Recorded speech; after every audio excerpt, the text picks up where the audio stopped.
noite. Nós vamos iniciar então nosso estudo semanal do Evangelho de Mateus.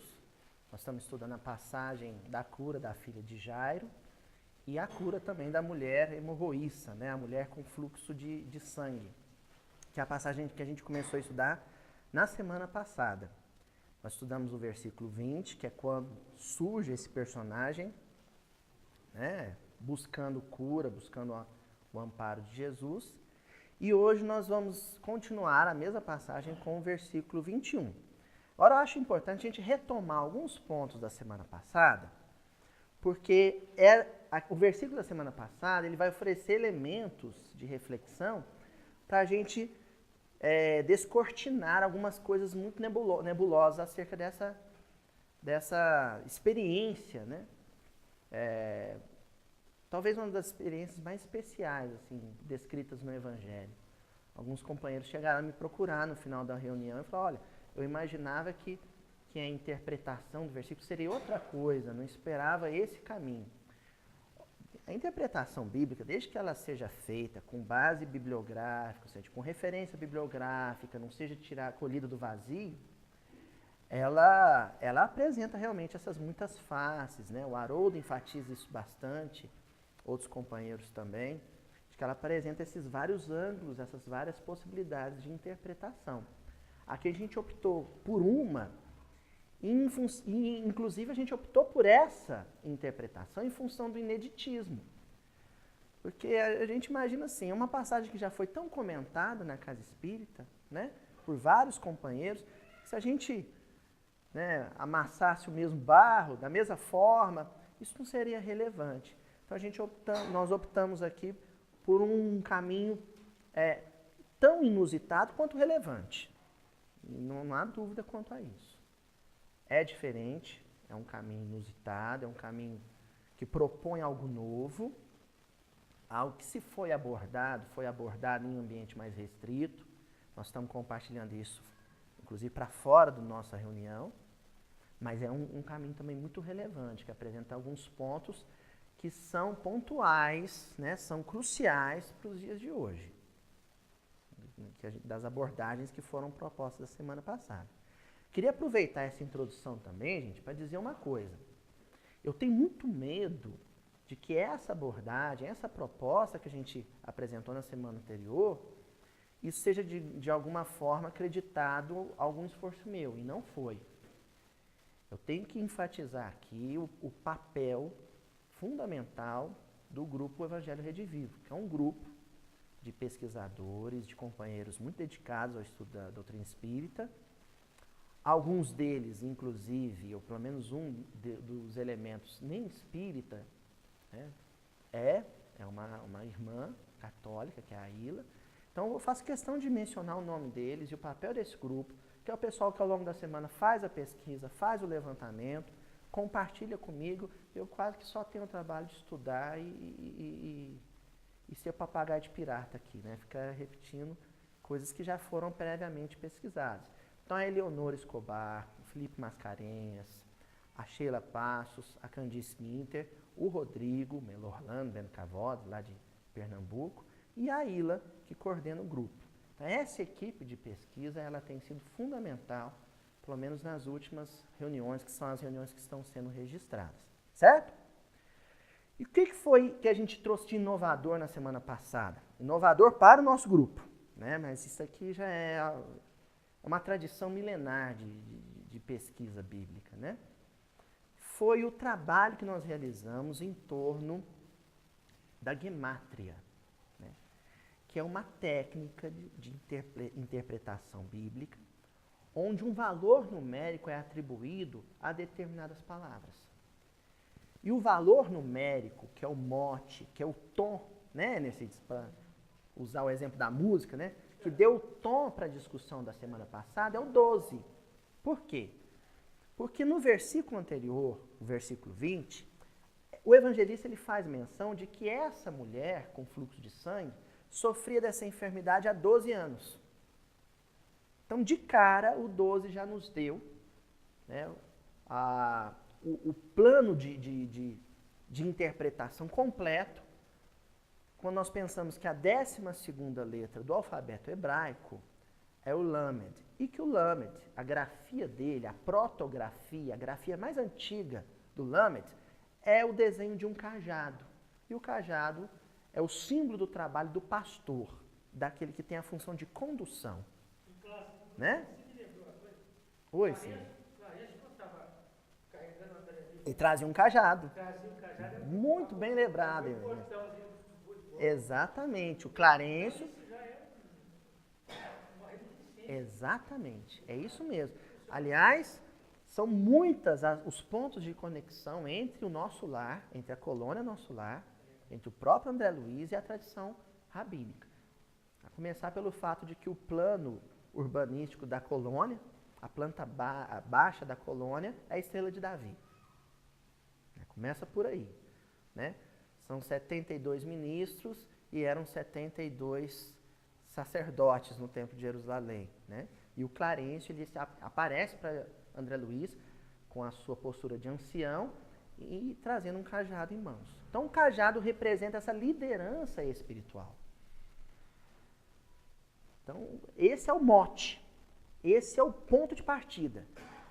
A sequência a respeito da mulher com fluxo de sangue e mesmo a sequência com a cura da filha de Jairo, nós estamos falando sim do elemento feminino propriamente dito, da figura da mulher e o seu papel social e espiritual, mas estamos falando também de uma função espiritual, de liderança espiritual, que a mulher ocupa no lar e que Israel, ao tempo de Jesus, ocupou em relação à humanidade inteira. E que atualmente o Brasil ocupa. E nós vamos explorar isso mais ao longo do estudo. Né? Essa missão espiritual, de liderança espiritual que o Brasil ocupa junto à humanidade inteira e que os séculos vão atestar. Além disso, é bom a gente destacar também que algumas coisas foram comentadas, algumas coisas foram abordadas em torno dessa liderança. E nós usamos a gemátria, né, a técnica de atribuir valor numérico às palavras em hebraico, para usar essas palavras fundamentais no processo de análise do que está sendo dito sobre essa liderança. E a primeira palavra que nós destacamos, que tem um valor numérico 12, porque cada letra tem um valor numérico, somando os valores numéricos das letras que compõem determinada palavra, se chega a um valor da palavra. E a primeira que nós destacamos aqui foi a palavra dob, a palavra hebraica dob. O valor numérico dessa palavra é 12, o mesmo número que é mencionado no versículo. E o que quer dizer dob? Escorrer, né? Fluir, perder um líquido. Né? Quando você trinca, por exemplo, um cântaro e aquele líquido começa a escoar. Só que quando essa palavra vem associada a sangue, você também obtém um outro significado, que é o de extenuar-se, né? É o de definhar-se ou debilitar-se, porque quem perde sangue vai ficando fraco. Então, o que está sendo dito sobre essa liderança? Que era uma liderança enferma. É uma liderança que estava fragilizada. Bom, nós estamos retomando coisas da semana passada, mas também estamos avançando. Porque a Ina me enviou um artigo que ela escreveu sobre o significado do sangue na antiguidade toda, mas sobretudo em Israel. E nesse artigo ela comenta uma coisa muito curiosa. Na antiguidade se acreditava que o sangue era a sede da Nefesh, que o Haroldo comentou outro dia no estudo do Gênesis dele, a alma. Por quê? Porque a Nefesh, a alma, ela é entendida como ar. Né? A pneuma dos gregos, né? Então, quem está respirando, está vivo. A única coisa que os antigos questionavam e a princípio tiveram uma certa dúvida se a alma é o ar, onde é que ela fica localizada no corpo? No lugar, onde? E aí aconteceu uma coisa curiosa. Nos combates, quando o soldado sangrava ou era ferido de morte, se percebia que o sangue borbulhava. Não é isso, Ivanete, que é da área, né? O sangue borbulhava. Olha a conclusão que eles chegaram. A vitalidade, a alma, fica então localizada no sangue. É claro que não é assim, né? Vamos enfatizar isso. Não é assim. Mas como o texto foi escrito àquele tempo, nós temos que fazer o exercício de transpor nossa mentalidade para a percepção dos povos daquele período, né? É muito bonito. Então é daí que surge essa associação na antiguidade do sangue à vida, do sangue à vitalidade. Quem perde sangue, perde vitalidade. E se perde vitalidade, gente, uma pessoa que está debilitada, fraca, ela perde também seu poder de decisão. Decisão. Não é assim? O sujeito está febril, está muito debilitado, alguém decide por ele. Ele não pode decidir por si só. Quem perde o poder de decisão, perde a autonomia. Portanto, perde a liberdade. É o escravo. Com esse problema. Tinha. Só que nós optamos, Tony, é o que a gente comentou no início, a gente optou por não analisar essa mulher. Nós estamos usando a cena que ela constrói junto com Jesus, é uma cena. Né? Isso aqui é dramático. É uma cena dramática. E nós estamos usando essa cena dramática, que é a busca de cura realizada por ela, né, compõe, para poder analisar coisas um pouco mais transcendentais, que dizem respeito, inclusive, ao destino da humanidade. Né?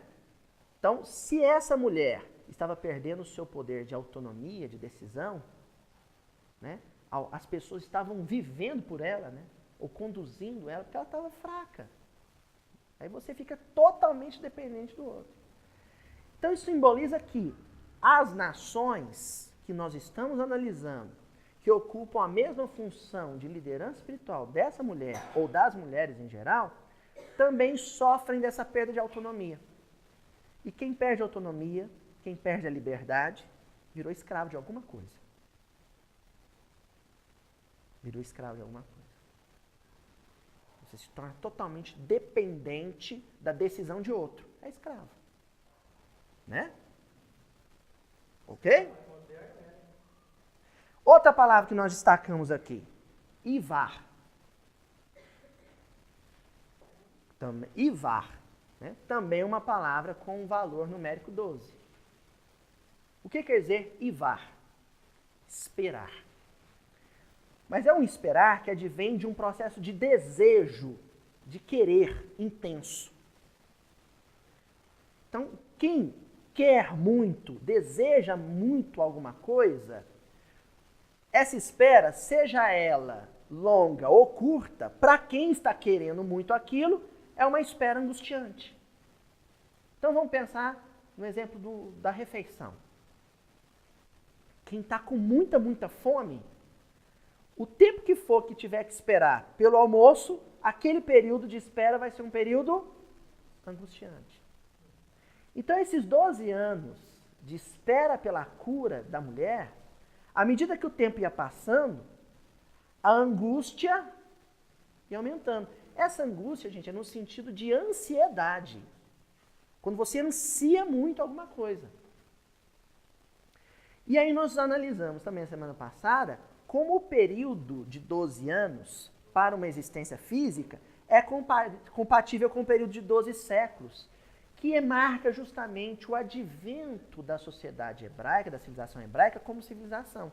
Porque até então era um bando de tribo, né? Eram 12 tribos peregrinando, depois passa um período de total submissão no cativeiro do Egito, mas o advento da civilização hebraica começa no Sinai.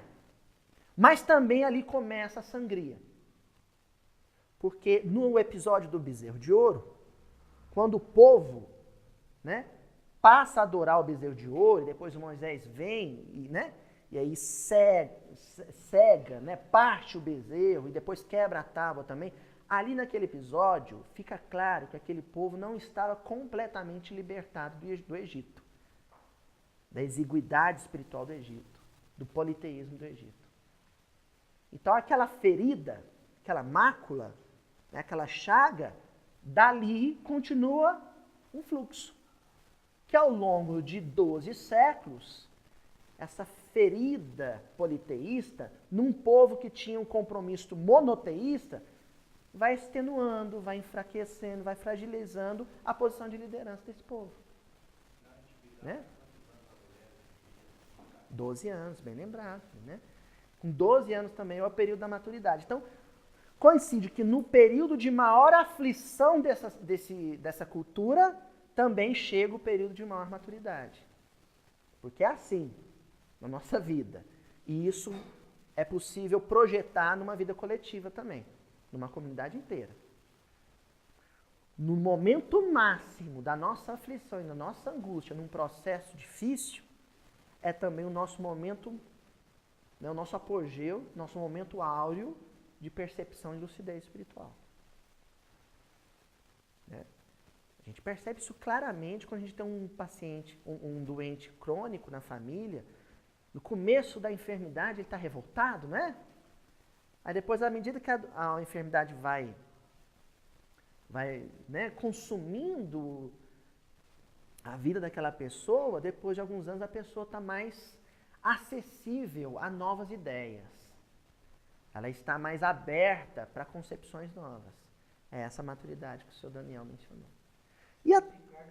Oi? É um desencarne para renascer uma pessoa nova, né? É uma espécie de desencarne, bem lembrado. E aí a última palavra que nós analisamos foi taev, que quer dizer imensa alegria, grande júbilo. Você vem de 12 anos de enfermidade, no caso de Israel, 12 séculos de sofrimento. Quando chega, né, surge à sua frente a possibilidade de cura, porque até, né, a véspera do toque, que a mulher realiza junto à túnica de Jesus, essa possibilidade de cura traz uma alegria, um júbilo incomparável. E aí a gente até mencionou também que era uma grande alegria para ela, mas também uma grande alegria para Jesus. Porque tanto ela aguardava o momento de buscá-lo, quanto ele aguardava o momento de ser procurado, de ser buscado. Então, esse processo que a gente está tentando aqui é ampliar, né, ou amplificar um processo que é individual, que é particular, desse personagem bíblico, que é a mulher com fluxo de sangue, mas a gente está ampliando isso para uma perspectiva coletiva. Qual que é o nome das pessoas que dominavam esse processo lá em Israel? Então, Cid, qual que é o grande problema? Quando a gente pensa em Israel, logo vem na nossa cabeça o fariseu hipócrita, o sacerdote autoritário, Caifás mandando, né? Caifás e Anás mandando crucificar Jesus. Mas esse grupo não é Israel. Esse grupo não é Israel. Quando a gente fala de Israel, a gente está falando de uma comunidade espiritual, inclusive de espíritos que estavam desencarnados naquele tempo. Quando nós falamos em Israel, nós estamos falando de Saulo, o rabino autoritário, mas também estamos falando de Gesiel, o filho obediente. Nós estamos falando do Sadoc, lá no livro Paulo Estevão, né, um fariseu orgulhoso, mas estamos falando também de Gamaliel, o fariseu também mais aberto a uma nova perspectiva. Então Israel é toda uma comunidade espiritual. E essa análise a gente tem que transpô-la para o Brasil. Quando a gente pensa no Brasil, nós não podemos pensar num grupo, por mais numeroso que esse grupo. Nós temos que pensar em toda a coletividade de espíritos matriculados nessa pátria, encarnados e desencarnados. Encarnados e desencarnados. E aí eu pego só um exemplo do nosso lar. O nosso lar que deve ser em torno de 10 vezes maior que o Rio de Janeiro. E toda a comunidade que habita a colônia Nosso Lar é uma comunidade compromissada com Cristo. Não é o top da colônia, não. Uma colônia mediana. Mas toda aquela comunidade é uma colônia de trabalho. compromissada com Cristo. E a população lá é 10 vezes maior que o Rio de Janeiro. Então, como é que nós podemos pegar eventos isolados em alguma região da cidade do Rio e tomar isso como perfil de toda uma pátria? Não podemos. Não podemos fazer isso. Então, nós temos que pensar a pátria como uma comunidade espiritual que assinou um contrato. Alguns elementos dessa comunidade espiritual estão destoando, estão incompatíveis com esse projeto de nação. Existe um projeto de nação. E é isso que nós vamos começar a analisar hoje. Tá certo? Bom, vamos para o versículo então? Estamos dentro do horário. Primeira coisa que eu queria destacar no versículo de hoje, que eu ainda não li. Eu ainda não li, hein? Versículo 21, capítulo 9 do Evangelho de Mateus. Pois dizia consigo, se somente tocar na sua veste, serei salva. E o primeiro tópico que nós vamos destacar para fazer a nossa análise minuciosa do Evangelho é o dizia consigo. Aqui, gente, ocorre um fenômeno literário de uma sofisticação que só um técnico poderia dizer a plenitude dessa sofisticação. Coisas, por exemplo, que eu fui perceber na literatura de Machado de Assis, que é considerado o maior literato da história da língua portuguesa, junto com Camões, com Guimarães Rosa, mas pelo menos a literatura brasileira. O que o Machado de Assis fazia de peculiar, que foi uma inovação para a época? Quando ele ia descrever uma cena, né? Por exemplo, quando ele ia descrever lá no livro Isaú e Jacó, que é um livro que eu gosto muito, ele ia descrever a cena da mãe do Isaú, né? Dos meninos, dos gêmeos, chegando numa vidente, no morro fulano de tal, para poder saber o futuro dos filhos. Ele não só descreve ela subindo no morro, pegando uma senha junto à vidente, ele não descreve só isso. Ele vai dentro do pensamento da personagem e descreve para o leitor o que a personagem estava pensando. O que estava se passando no mundo íntimo da personagem. Para a época, isso foi de uma sofisticação incrível. Todo mundo falou, poxa, mas o sujeito é um gênio. Fundou a Academia Brasileira de Letras. Então ele descrevia a cena, a mulher se deslocando pelas ruas do Rio de Janeiro, e ia descrevendo também o que ela estava sentindo, o que ela estava pensando. Aí a gente pega e encontra essa técnica de construção literária no texto bíblico. Porque é o que Mateus estava fazendo agora. Olha só que interessante. Primeiro ele começa descrevendo a cena. A mulher se embrenhou na multidão e tocou no talit de Jesus, na túnica de Jesus. Essa é a cena. Quando chega no versículo 21, ele vai descrever o que se passava no mundo íntimo dessa mulher. Então a expressão dizia consigo mesmo, em algumas traduções, pensava consigo mesmo. Nós estamos falando de processos que não ocorreram externamente. São processos que aconteceram intimamente. Então nós estamos falando de interior. E um detalhe, ele constrói toda a passagem do versículo, toda a passagem não, mas ele constrói todo o versículo, priorizando o tempo verbal, de maneira que o tempo verbal dá a ideia de que a ação íntima ocorreu previamente à ação externa. O movimento íntimo aconteceu antes do movimento físico de tocar o talit. Qual que é a nossa conclusão? Nós vamos explorar isso aqui, gente. Todo o processo de transformação da nossa vida. Quando você fala assim, minha vida está uma porcaria. Minha vida está horrorosa. Preciso fazer alguma coisa para mudar. O processo de mudança já mudou, começou nas suas reflexões. Quando você começou a cogitar, refletir, meditar, pensar que tem alguma coisa de errado ao seu redor, você já começou o processo de mudança. Não existe nada que aconteça ao nosso redor, no nosso exterior, que não tenha principiado em um movimento interior, intrínseco, íntimo. É ali que começa.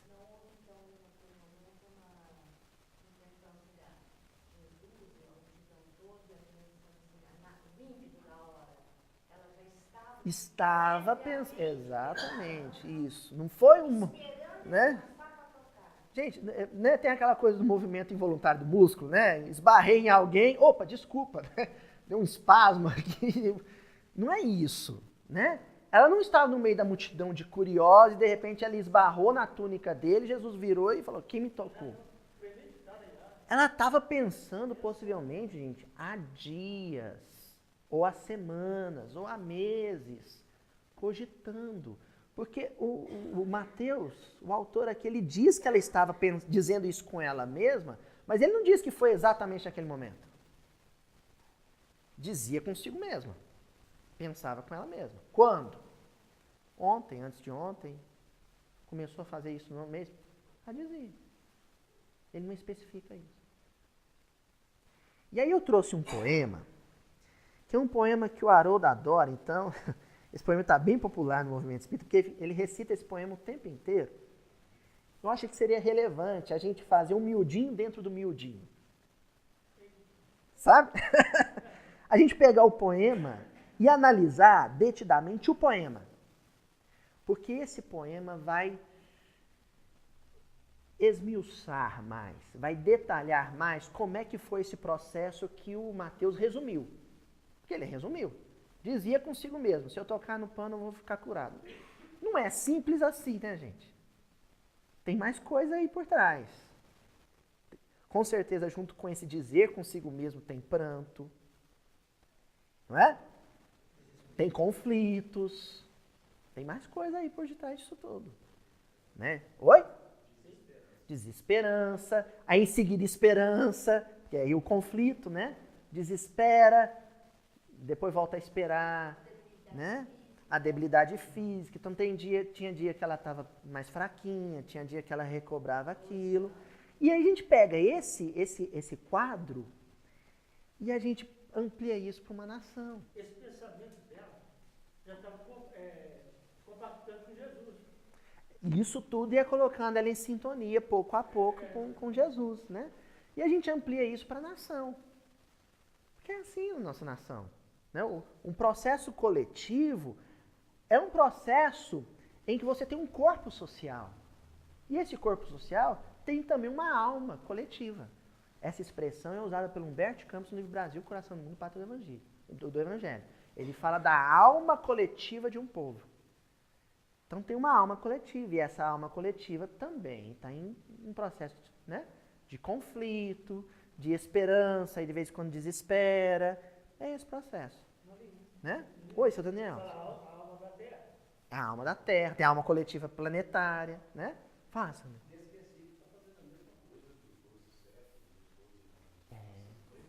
Se preparou para isso. Exatamente. Então, quando você pega, por exemplo, os 12 séculos, olha que coisa bonita, gente. Tem momentos em que a alma coletiva do povo de Israel vive um paganismo medonho. Sabe? Somente quando, né, a cisão os divide nos dois reinos, né, as 10 tribos do norte e as 2 do sul, principalmente nessa cisão, há um flerte com os povos politeístas, assim, absurdo. Aí logo em seguida vem um exílio, aumentador, né? Aí vem um exílio, aí no momento do exílio, vem a esperança messiânica. Os profetas começam a falar da vinda do Messias. Aí o povo se incendeia de novo com a fé, a esperança do Messias. Aí depois vem o helenismo. Aí o paganismo grego, né? Aquela coisa do deleite da vida horizontal, adoece o povo de Israel de novo. Aí sangra mais um pouquinho. Aí em seguida vem o Messias. Jesus surge nesse contexto, né? Então, esse processo, né, de acelera, desacelera, anda e desanda, espera e desespera, esse é um processo muito humano. É um processo extremamente humano. Ninguém precisa se achar a pior criação de Deus por conta disso. É um processo humano. Agora, Nesse processo interior, íntimo, tanto da individualidade quanto da coletividade, existe um instante dourado. A Meimei usa essa expressão, do instante dourado. É aquele momento do basta, eu não aguento mais. Todo mundo vive um instante assim. Que a Meimei olha de forma positiva e afirma numa mensagem chamada Instante Dourado. Ela afirma, esse é o momento áureo, é um momento lindo. E nós vamos ler o poema da Alta de Souza, que está lá no livro Parnaso de Além Túmulo. Meu irmão, tuas preces mais singelas são ouvidas no espaço ilimitado. Mas sei que às vezes choras consternado ao silêncio da força que interpelas. Volve ao teu templo interno abandonado, a mais alta de todas as capelas, e as respostas mais lúcidas e belas hão de trazer-te alegre e deslumbrado. Ouve o teu coração em cada prece, Deus responde em ti mesmo e te esclarece, com a força eterna da consolação.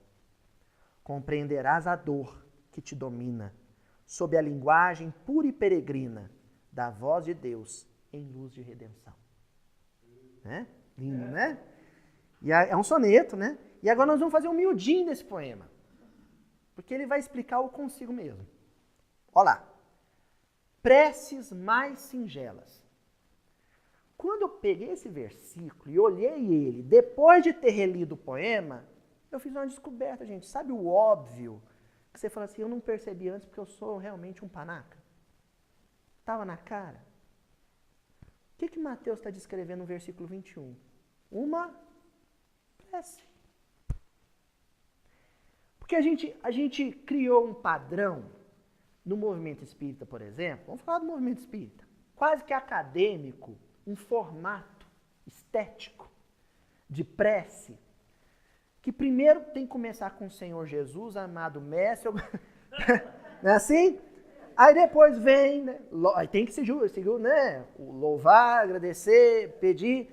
E no final, uma vez eu fiz um teste. Eu fui fazer prece na casa espírita, terminei a prece, mas não disse o assim seja. Todo mundo com a mãozinha no rosto. Aí na hora que eu falei, assim seja, todo mundo tirou a mãozinha do rosto. Né? Então a gente cria essa perspectiva de que prece é assim. E descobre, de repente, num versículo desse, que a prece pode ser um diálogo simples e espontâneo, nosso, com a consciência e com Deus. Quando essa mulher viu Jesus, sentiu a vibração dele, viu que ele se encaminhava para socorrer uma menina que estava morta ou semi-morta, e ela começou a refletir e pensar, nossa, eu estou sofrendo há tanto tempo, a salvação está na minha frente, por que não? Esse por que não é uma prece linda. Porque é um diálogo íntimo, interior dela com Deus. Porque quando a gente fala um pensamento, quem escuta a gente? Se o pensamento for alto, vibratoriamente elevado, vai escutar a gente, os espíritos elevados e Deus. Aí é prece. Então na prece escuta a gente a alta cúpula espiritual da colônia ou do planeta, dependendo da prece, e Deus. A prece. Se eu estou na rua caminhando e vejo um ancião, né, um exemplo que eu já dei aqui outro dia, vejo um ancião dando bondinho para todo mundo, se eu vi num serviço, por isso que eu dou esse exemplo sempre. Uma senhora mais velha lá do trabalho, do meu trabalho, ela começou o dia dando bom dia, né? Todo mundo passava e falava, bom dia, bom dia, bom dia. E você para, reflete sobre aquilo e fala, meu Deus, que coisa bonita, que maneira linda de se começar o dia. O que eu acabei de fazer? Uma prece. Então, aqui, nós temos uma prece a mais singela possível. Esse questionamento. E é um questionamento porque no final dessa primeira trova, né, dessa primeira estrofe, termina com a palavra interpelas. Interpelar é questionar, é perguntar. Então, através de preces, nós podemos fazer questionamentos, propor questionamentos para Deus, que é diferente de duvidar. É diferente. Vou dar um exemplo aqui, que está num Pode Ser, né? O Pode Ser da Homeopatia, Uma Vida com Homeopatia, o Dr. Ricardo Vardil. O pessoal vai lá no portal Ser, depois baixa esse Pode Ser. O Dr. Ricardo Vardil, ele conta que, certa ocasião, ele estava com uma cólica de rins enlouquecedora, mas aquela danadinha. Quando ele estava no hospital, sofrendo dor, mas uma dor extrema, ele disse que começou a clamar alto. Meu Deus do céu, por que que isso está acontecendo comigo? Isso se chama oração. Por que que isso está acontecendo comigo? Você lembrou de Deus, você dialogou com Deus, e a resposta vai vir. Que aí nas próximas estrofes do poema. Primeiro que na estrofe seguinte ela começa com volve, que é voltar.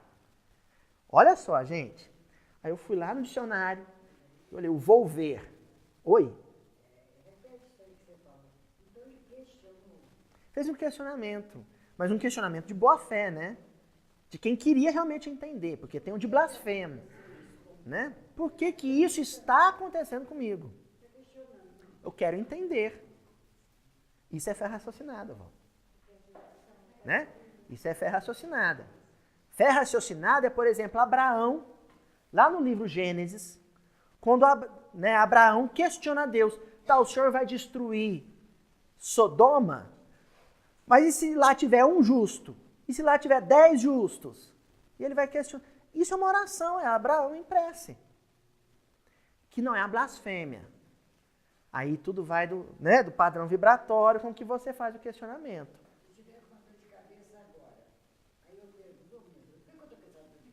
Aí é blasfêmia, aí tá reclamando. Porque, vó,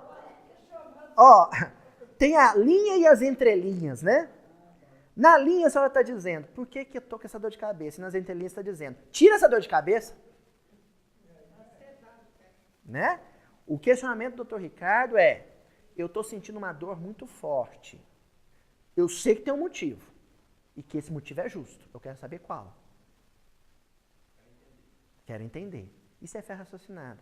E esse diálogo mental, de boa fé, carinhoso com Deus, meu Deus, me ajuda a entender isso que está acontecendo comigo. Isso é oração. Mas isso só acontece, aí que vem o volver. Eu fui lá no dicionário.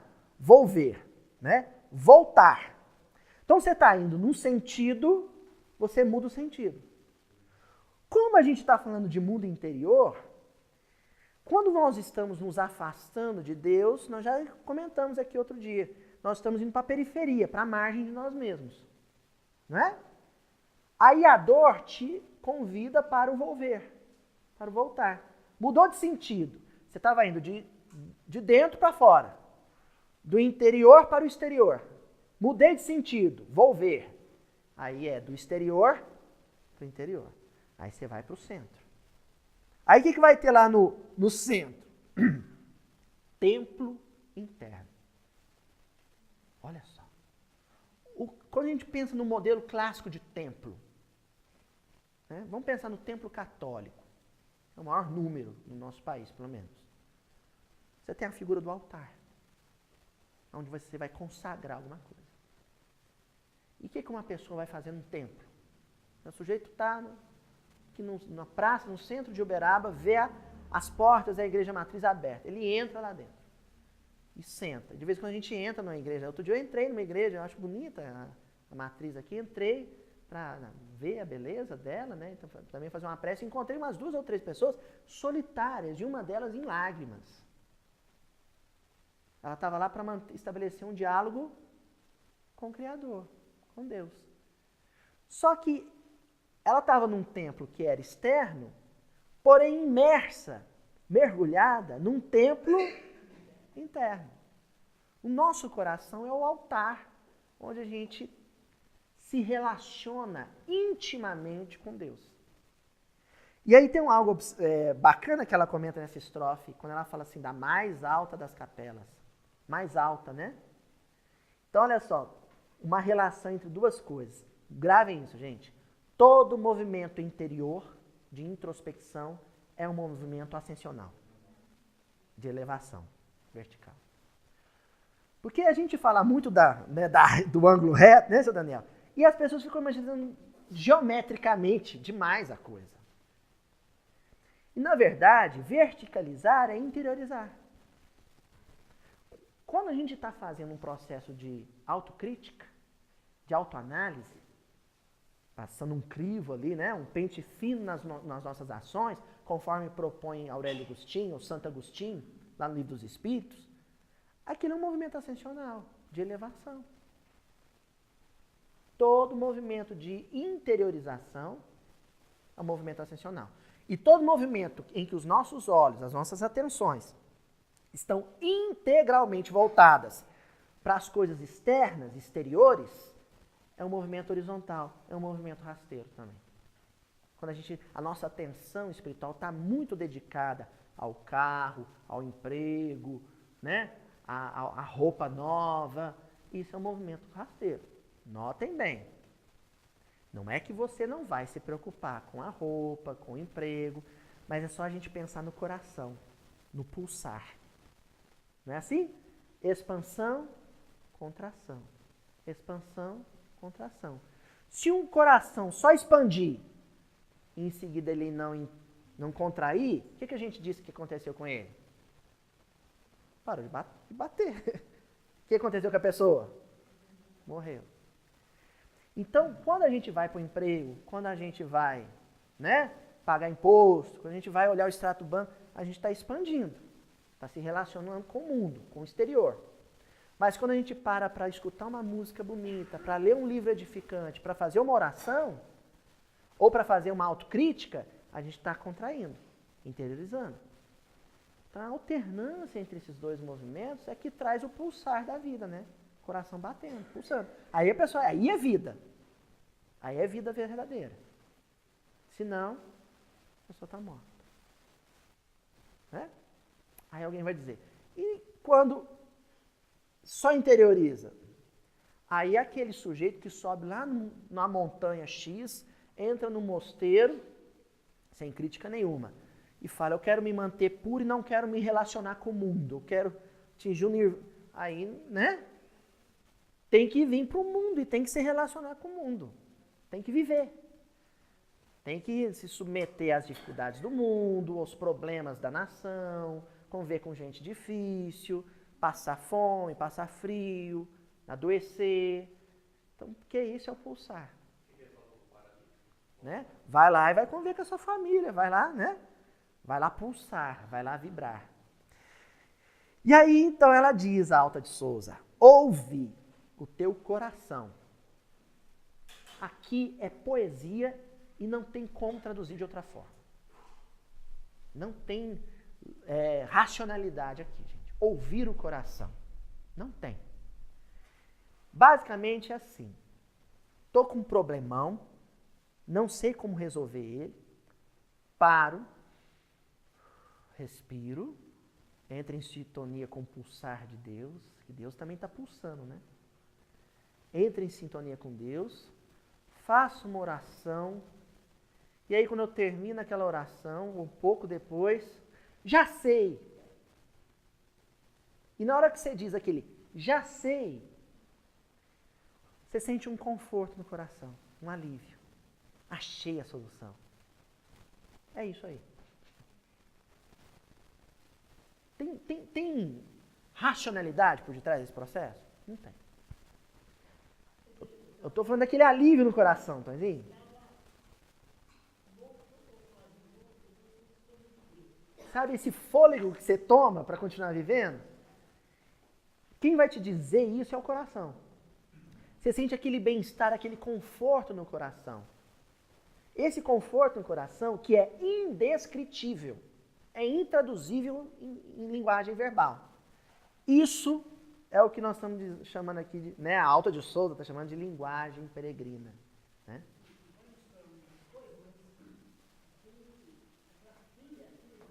Sim. Aham. bem lembrado, Tonzinho. Aham. Uhum. É. Uhum. Então, vamos lembrar isso rapidinho. O que o Toizinho está dizendo aqui, gente? Ele está dizendo que aquele momento que o Jairo está na casa dele, vê a filha, na narrativa de Mateus, morta ou de Marcos e Lucas, semi-morta. Esse homem faz uma prece, ele interioriza. Aí vem um estalo. Já sei. Na hora que ele fala o já sei, o conforto surge naquele momento, Tonzinho. Não é quando ele chega na casa do Mateus e encontra Jesus. Porque ele já, junto com o já sei, veio a certeza de que ele não diz não para ninguém. Né? A sintonia imediata. Por que ele sente aquele conforto no coração? Aquele conforto no coração surge porque ele sabia que o homem que ele ia procurar nunca tinha dito não para ninguém. Esse estalo, esse já sei e esse conforto no coração é o que a Alta de Souza está dizendo aqui, ó.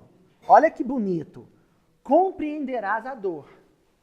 Porque junto com o já sei, é só buscar Jesus, ele também passou a entender a dor. Ele passa a entender que a dor existia para que ele buscasse Jesus. A mulher hemorroíça pensou a mesma coisa. E boa parte da nação de Israel pensa a mesma coisa quando descobre Jesus. Uma boa parte, hein? Que aí nós temos que considerar também os desencarnados. Então vem aquele estalo, já sei. O alívio para todo o meu sofrimento é esse. E então, se o alívio para o meu sofrimento era a busca de Jesus, eu sofria justamente para buscá-lo. É a razão do meu sofrimento. Aí para de doer. Ou melhor, continua doendo, mas para de sofrer, né? Que é algo que eu comentei com o seu Daniel outro dia, né? A gente continua passando pelas dificuldades, mas o jugo com Jesus é leve. Aí fica leve, né? Você continua vivendo as dificuldades, mas você não se desespera, não se perturba, não sofre com elas. É o que acontece aqui. Por isso que termina na última estrofe. Compreenderás a dor. E a quem dá a resposta? A voz de Deus. Que também é inarticulada. A voz de Deus é esse calorzinho no coração que vem quando a gente encontra uma saída. Né? Para acordar. A dor é para esse despertar. É exatamente isso. Exatamente. Bom, aí a voz de Deus, encerramos o poema. A voz de Deus, que a Alta de Souza menciona aqui, ela pega e dá a resposta. Né? Ó, Deus responde a ti mesmo e te esclarece. A mulher hemorroíça fez um questionamento, ela interpelou Deus no seu mundo íntimo, em prece, e Deus deu a resposta. Qual que é a resposta? Está ali no versículo. Se eu tão somente tocar na túnica, no talit, serei salva. É a resposta. Essa resposta a gente, né? Como? Ela mesma não é a resposta. Ela não. Deus. Não, sim. Deus. Uma sugestão. Né? Não é sugestão também não, Cid. Né? Não. Não é uma sugestão. Gente, qual é a coisa mais forte do mundo? O coração. É o coração. A coisa mais poderosa. Quando o seu coração diz, faz isso, seja para o mal, seja para o bem, dificilmente algo externo a você vai conseguir te impedir de fazer aquilo. Por isso que a boca fala do que está cheio o coração. Como no caso dela, ela se sintonizou com o Pai, ela entrou em sintonia perene com o alto, dentro do seu mundo íntimo, né? Então, interiorização e elevação. Como aconteceu esse processo, a voz de Deus fala através do coração dela, mas aí já fala de forma coercitiva. Vai lá e faz. Olha que coisa bonita. E é um negócio tão bonito isso, dessa voz de Deus falando, vai, faça, que o Zaqueu, não estou confundindo não, viu gente? Eu quero falar do Zaqueu mesmo, né? O Zaqueu pega e escala um sicômoro, escala a árvore. A mulher hemorroísta, sangrando, fraquinha, embrenha no meio da multidão e vence a multidão. Olha só. Quantas coisas extraordinárias Paulo de Tarso não fez ouvindo a voz do coração, quando Deus falava através do coração. Então, vai lá e faça. Faça o quê? Toca no talit dele. Pausa. Esse toque no talit, esse toque na orla da túnica, é uma profecia. Eu mencionei ela semana passada e nós vamos retomar. É uma profecia do profeta Malaquias, no capítulo 4, versículo 2 do livro do profeta Malaquias. Então você tem que ir lá e ler a profecia. O que diz essa profecia? Mas para vós que temeis o meu nome, fidelidade a Deus, nascerá o sol da justiça, é a vinda do Messias. Malaquias é um profeta messiânico, trazendo curas nas asas, trazendo curas nas suas asas. E vós saireis da estrebaria e saltareis como bezerros. Então, a cura nas suas asas é a cura no talit. É um talit mágico, é isso, gente? Tipo o tapete do Aladim, né? Lógico que não. O que tinha nesse talit? O que tinha nessa túnica? Então, na orla, na borda, né? Na beirada do talit, tem um adorno de costura, né? Ali tem um adorno, tem um enfeite, um ornamento feito com fios azuis. É lindo, né? Na época tem esse fio feito com linho, às vezes com seda, aí tem vários valores, né? É caríssima, para a época púrpura, né? Então, esse fio azul simboliza a lei. Simboliza o maior mandamento de Deus. Nós não vamos falar toda a Torá, não. Nós vamos falar o principal. Qual que era? Amar a Deus sobre todas as coisas e ao próximo como a ti mesmo. E a túnica branca, o tecido, significa a alma do pio. O que é o pio? O devoto, o crente, o fiel. Então, o fio azul tramado ou costurado no tecido branco quer dizer que esse sujeito tem a lei de Deus entranhado no tecido da sua alma. Está na sua essência, está na sua carne espiritual aqui. Pausa. É claro que muita gente usava, ainda usa o talit e aquilo fica só no adorno. Era o caso de Jesus? Não. Por isso que o talit dele tem um poder místico. Porque a lei de Deus estava entranhada no psiquismo de Jesus, como de todos os cristos. Integralmente. Plenamente. A plenitude na relação com Deus, só Jesus tinha. Só um Cristo tem. É o máximo, é o topo. Né? E depois disso é a evolução crística, mas não é assunto para o nosso bico. Né? Quando essa mulher toca no talit, é um gesto de reconhecimento.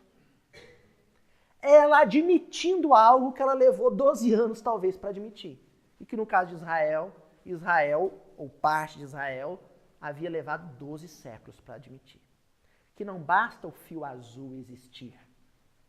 É necessário que o fio azul esteja costurado no tecido branco. Que não basta a lei de Deus existir. É necessário que ela esteja entranhada na consciência, na vivência, na prática. Bom, ela reconhece isso. Qual que é o ponto em que a liderança espiritual se cura do seu sangramento e se robustece, se fortalece de novo? Quando ocorre esse reconhecimento. Agora, com uma pausa, uma observação sobre o versículo, hein, gente? O tão somente. Porque ela reconhece, ao dizer tão somente, que esse era um gesto simples. A gente imagina que a vivência da lei é um negócio, né, muito além do meu cotidiano. E não é. A vivência da lei é um processo simples. Está na simplicidade. Está nas pequenas realizações. É isso que nós estamos querendo dizer. É como se fosse assim. Vou tornar a coisa mais inteligível. Ela diz no Evangelho: se eu tão somente tocar a túnica, e nós, no dia a dia, se eu tão somente não jogar papel na calçada da rua, se eu tão somente respeitar o sinal de trânsito, se eu tão somente pagar os meus impostos e não dar um jeitinho com o contador para ter restituição do imposto de renda mais gordo. Se eu tão somente respeitar a fila que eu estou no banco e ceder o lugar para o mais idoso. Então esse tão somente é porque a vivência da lei, o fio azul vai tramando no tecido branco ponto por ponto. Fibra por fibra. Né? Os ingleses dizem every little thing, né? Toda pequena coisa, todo pequeno gesto, toda pequena atitude. Tocar o talit é assumir um compromisso com isso. É uma vivência integral, constante do Evangelho de Jesus, da lei de Deus. Do amar a Deus sobre todas as coisas. É o próximo conte mesmo. Em pequenas coisas. Porque quem faz o pouco se habilita para fazer o muito. Olha só que coisa bonita, gente. A tradição sobre Sócrates relata que depois que Sócrates bebe a cicuta, o veneno, antes de haver, né, as reações fisiológicas, físicas da ação do veneno, ele vira para um dos seus discípulos, eu não me lembro agora qual, e diz o seguinte: fulano, vá até minha esposa, pegue o valor tal, e pague o galo que eu devo a Esculápio. Ele tinha comprado um galo, um tal de Esculápio, mas ia morrer devendo, ele não queria. Vai lá e paga o galo que eu devo. Essa integridade na vivência do mandamento do amar ao próximo como a si mesmo, de não levar prejuízo a ninguém, e amar a Deus sobre todas as coisas, de colocar os planos de Deus acima de qualquer plano individual da terra, isso é tocar a túnica de Jesus.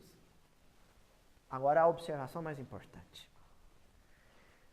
Tocar o talit, tocar a orla da túnica, é viver a lei de Deus na sua face ética e na sua face misericordiosa. Porque não basta só ser ético. Não, Aloysio, não. É necessário também ser misericordioso. Porque aquele que vive integralmente a lei de Deus é aquele que não erra, mas tem compaixão com quem erra.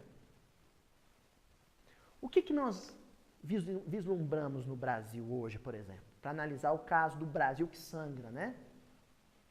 A nação missionária que está enferma. A mulher que está sangrando. E que precisa se livrar dessa enfermidade. O que nós temos no Brasil é que metade da nação não é ética. Eu estou dizendo metade, gente, pelo amor de Deus, a internet é problemático. Ele fala um negócio desse, o gente já vai fazer conta na calculadora, né? 50% dos cento e tantos milhões de habitantes. Não é isso. Vou dizer uma parte. Uma parte da população não é ética. A outra parte da população é ética, mas não é misericordiosa. Mata esses bandidos, mata esses corruptos. Põe fogo. E tem uma outra parte que não é nem ética e nem misericordiosa. E tem uma quarta parte, e é essa que puxa o vagão, e é essa que vai fazer cumprir o projeto de Ismael com Jesus, que é ética e misericordiosa. E aí eu lembro de um samba do querido Gonzaguinha. Eu acredito é na rapaziada que segue em frente e segura o rojão. Essa quarta parte, esse 1/4, esses 25%, não vou falar 25%, não, o povo faz conta de novo. Né? Essa parte, que eu não sei se é pequena ou grande, está fora da minha condição de avaliar, né? Essa parte vai puxar o vagão. Porque para puxar, né? Outro dia a tia Zilda me contou que contou ali 70 e tantos vagões na linha de trem ali, né? Da FCA. Para puxar 70 e tantos vagões, só precisa de uma locomotiva. Né? Só, né? Tem que... Então, é o que nós vamos fazer até as 9 horas. Calma, vamos ter paciência que nós estamos avançando em cima disso. Então, essa parte é a parte que vai puxar o vagão. Olha que coisa linda que eu encontrei no livro Brasil, Coração do Mundo, Pátria do Evangelho. Semana passada eu li um trechinho do prefácio de Emmanuel, um livro com 2 prefácios, viu, gente? Tem um prefácio de Emmanuel e tem um prefácio de Humberto Campos, do autor. No prefácio do Humberto Campos, do autor, ele diz assim: engrandeçamos a pátria no cumprimento do dever pela ordem. O cumprimento do dever pela ordem. E traduzamos a nossa dedicação mediante o trabalho honesto, pela sua grandeza. Consideremos, acima de tudo, que todas as suas realizações hão de merecer a luminosa sanção de Jesus. Pausa. Cumprimento do dever pela ordem. Esse ordem que Humberto Campos está mencionando aqui não é o ordem progresso positivista da bandeira, não. Aqui é a ordem ou a organização de Deus. E na ordem de Deus tem uma determinação de que o evangelizado vai conviver dia após dia com o não evangelizado. De que o coração que despertou para a luz vai dividir o mesmo ônibus, o mesmo supermercado, o mesmo shopping, o mesmo ambiente de trabalho com o coração que vive nas trevas. Essa é uma ordem, sabe? É uma determinação divina. É para ser assim. Porque se não fosse para ser assim, para o Brasil ser a pátria do Evangelho, conforme alguns interpretam, reencarnaria no Brasil todos os espíritos superiores do orbe. E não é isso. Pátria do Evangelho é uma pátria comprometida com o processo de evangelização da Terra. E esse processo de evangelização começa assim. Internamente, corações não evangelizados serão evangelizados na convivência com os evangelizados. E esse paradigma de convivência social vai ser referência para o resto do mundo. Ser referência para o resto do mundo. Essa é a proposta. A porção da comunidade brasileira que já descobriu em processo de interpelação íntima, que sangra, só agora resta uma coisa. Né? Isso é regeneração. Só resta fazer uma coisa. Tocar o talit. Assumir o compromisso. Compromisso da ética e da misericórdia. Né? Ou reforçar o compromisso. Ética e misericórdia. Eu vou fazer o que é certo e não vou querer pôr na forca quem faz o errado. Né? Ética e misericórdia. As 2 asas que conduzem a Deus. Livre pensamento e vida. Quais que são? Sabedoria e amor. Ética é sabedoria. Misericórdia é amor. Ninguém voa com uma asa só. Ninguém voa com uma asa só. Enquanto nós não mudarmos quando nós não mudarmos a nossa perspectiva de que um país, para ser pátria do Evangelho, ele não tem que ser a Suíça. Hein, gente? Porque todo mundo quer, quando fala assim, vamos renovar o Brasil, quer que o Brasil seja a Suíça, em termos de organização social. Não é isso. É um país que consiga a organização social da Suíça e que, ao mesmo tempo, seja misericordioso, piedoso, caridoso com o pecador. Esse é o projeto. O projeto. Nós temos um compromisso. Transformar em realidade.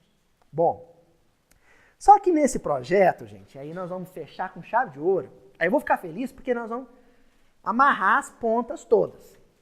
Vocês perceberam que na semana passada nós tínhamos o elemento feminino propriamente dito, a mulher, duas, né? Com fluxo de sangue e a menina, filha de Jairo. Aí nós nos distanciamos da mulher propriamente dita e vamos trabalhar com a simbologia disso, que é a nação com esse compromisso. A nação que é no mundo um elemento feminino. Certo? Agora sabe o que nós vamos fazer? Vamos voltar para a mulher propriamente dita. Porque uma nação que tem um compromisso de ser perante o mundo, um fator de misericórdia, de compaixão, de tolerância, de caridade, precisa se transformar nisso. Essa transformação, à semelhança do que aconteceu com a mulher aqui, ocorre internamente. E nessa transformação do Brasil, por exemplo, numa nação que seja de fato misericordiosa perante as demais, o elemento feminino, a mulher, tem um papel vital. Tem um papel crucial. Agora nós estamos falando da mulher brasileira. Olha só, gente. O Brasil é, enquanto projeto do Cristo, aquele que tem que ensinar o mundo a ser carinhoso, terno, dócil, misericordioso. E quem é que vai ensinar o brasileiro a ser o que ele tem que ser? O elemento feminino nos lares. Essa é a função da mulher. Vai ter algum elemento masculino ou outro que vai exercer essa função? Vai. Mas a gente costuma dizer, quando tem um homem sozinho no meio de muitas mulheres, fulano é bendito, fruto entre as mulheres, não é assim? É lógico que vai ter um espírito que tem a identidade da masculinidade impressa no seu psiquismo, mas que já conseguiu coroar essas características com elementos que são da feminilidade. E aí a gente cai de novo, como não poderia deixar de ser, na questão da verticalidade e da horizontalidade. Pessoal, livro Ideal Espírita. Eu estou começando a colecionar as ocorrências disso na literatura espírita. Livro Ideal Espírita. O título da lição é O Salário da Abnegação. Mensagem de André Luiz. Na horizontalidade, nós temos o fator masculino. Na verticalidade, o fator feminino. Pensem na vida familiar de vocês. Quem é que se predispõe mais facilmente à jornada dupla de trabalho, o homem ou a mulher? A mulher. Né? Isso é histórico. Né? Isso é histórico. Sabe por quê, gente? Porque o homem condicionou as suas realizações ao trabalho convencional remunerado. E a mulher, ela está karmicamente mais adestrada, ou mais treinada, ou mais habilitada a realizar o trabalho pelo qual ela não vai ser materialmente remunerada. Onde a única remuneração é um sorriso, é um abraço, ou às vezes nem isso. Ela faz pelo prazer de fazer o bem. O nome desse tipo de trabalho é abnegação. Então a gente vai ter que pensar nessa mulher como aquela que realiza o trabalho, o compromisso dela. O trabalho que é a segunda milhar de passos, né? Além dos 1000 passos. É aquele que anda os 2000 passos. Que se pede a capa, também entrega a túnica. Esse é o serviço da abnegação. Olha o que vai estar lá no livro Ideal Espírita, o salário da abnegação. O trabalho comum na terra é recompensado pela moeda a exprimir-se por honorários, salário.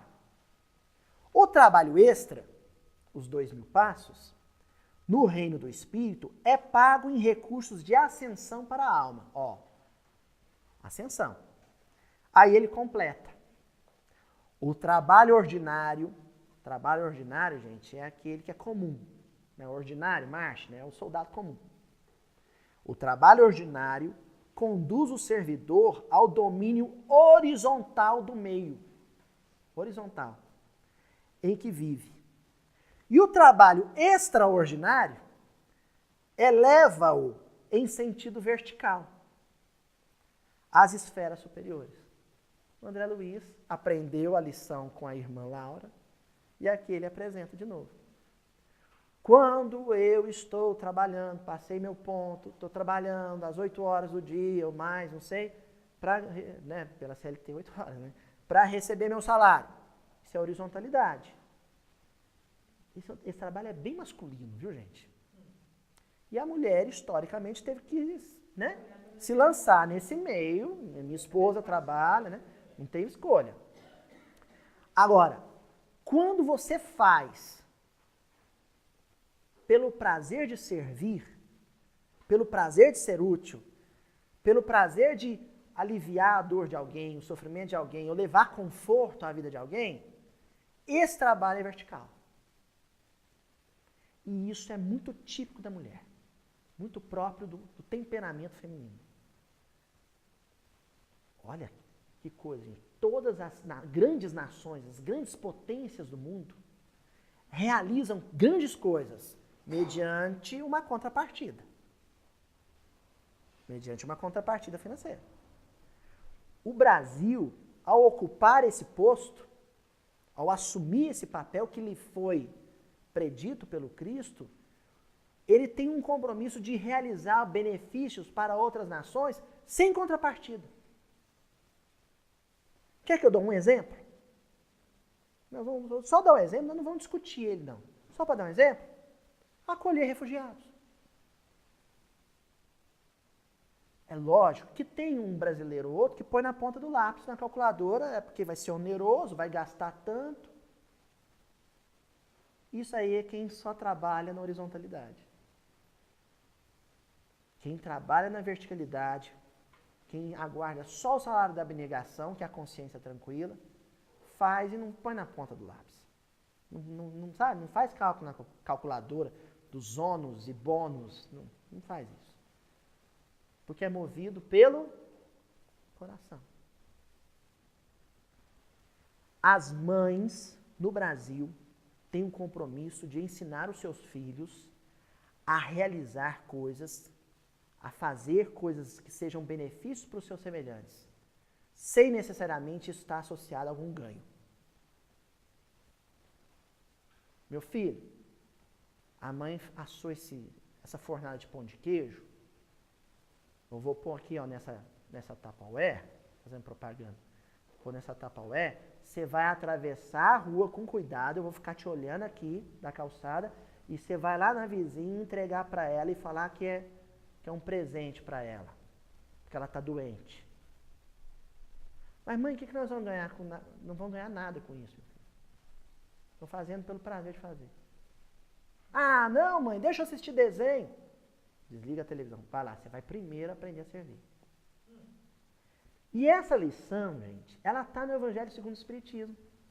Com aquela mulher, né, que põe a filha na carruagem e vai levar donativos. Né? E a filha fala assim, mas eu não posso doar? Lembram disso? O que ela diz para a filha? Você vai doar o que for seu. Vai aprender a fazer e vai doar. O que elas estavam ganhando financeiramente com esse processo? Nada. Nada. Era pelo prazer de servir. Olha o cuidado que nós temos na obra básica. Hein? Qual que é o elemento que acompanha o filho nesse processo de abnegação? O pai ou a mãe? A mãe.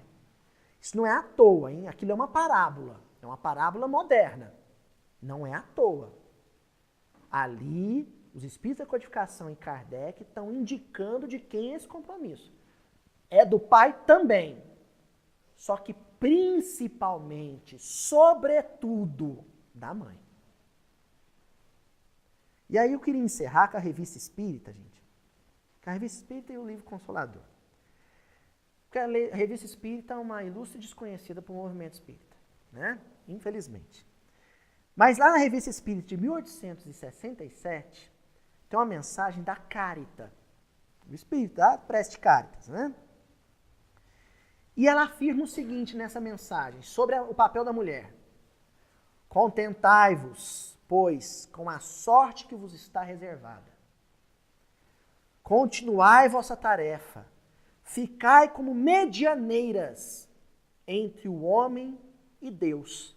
E compreendei bem a influência de vossa intervenção. Porque tem já um grupo de mulheres que acha vergonhoso esse papel da mulher. De ensinar, por exemplo, o filho a rezar, de ser aquela que se expande em 1000 para atender o filho na brincadeira, de pôr comida na boca, de olhar a temperatura na hora da febre. Tem um grupo de mulheres que falam, não quero ser mãe, não, vou cuidar da minha carreira. Estão esquecendo essa função que a Caritas está dizendo na Revista Espírita, não sou eu que falo. Isso aqui é obra kardeciana. A Caritas está dizendo, medianeiras entre o homem e Deus. Na hora que eu li isso, aliás, é um texto que foi indicado pela minha amiga Candice Quinter. Quando eu li esse negócio de medianeiras entre o homem e Deus, eu lembrei de uma pergunta que está no livro Consolador. A pergunta 385 do livro Consolador, de Chico Xavier e de Emmanuel. Olha, 385. Olha o que os companheiros lá de Pedro Leopoldo perguntaram para o Emmanuel. A mulher ou o homem, em particular, possuem disposições especiais para o desenvolvimento mediúnico? Quem está mais predisposto a realizar uma mediunidade feliz? A mulher ou o homem? Olha a resposta de Emmanuel. No capítulo do mediunismo, não existem propriamente privilégios para os que se encontram em determinada situação. Porém, vence nos seus labores quem detiver a maior porcentagem de sentimento. E aí ele continua.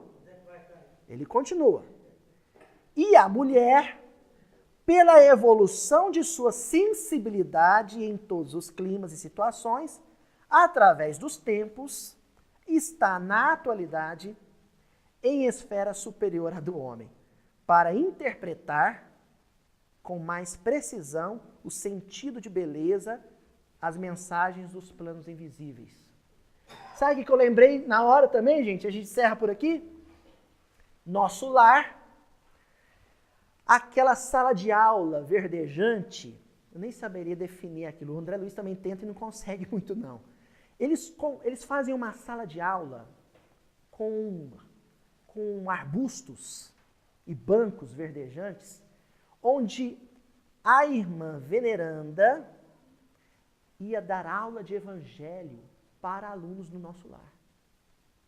Ela ia comentar o evangelho. Ela instruiu o evangelho. Me lembrei também da Maria de Magdala, a Maria Madalena, ensinando o evangelho para os leprosos. Né? Isso está lá no livro Boa Nova. Então, e lembrei ainda, para encerrar mesmo, viu, gente, do Estevão e Abigail presos numa cela em Corinto, quando Estevão vira para Abigail e fala, Abigail, lembre das coisas que nós aprendemos, das lições que nós aprendemos com nossa mãe. Então, o Brasil é o elemento feminino perante o mundo, que sangra, que sofre, mas que está para acordar, perceber a importância de tocar o talit de Jesus. E a missão de despertar os corações dos brasileiros para a importância da misericórdia como aliada santa da ética é a missão das nossas missionárias, das mães das professoras, das avós, das tias, das esposas e por aí vai. Bom, gente? Encerramos hoje então o versículo 21.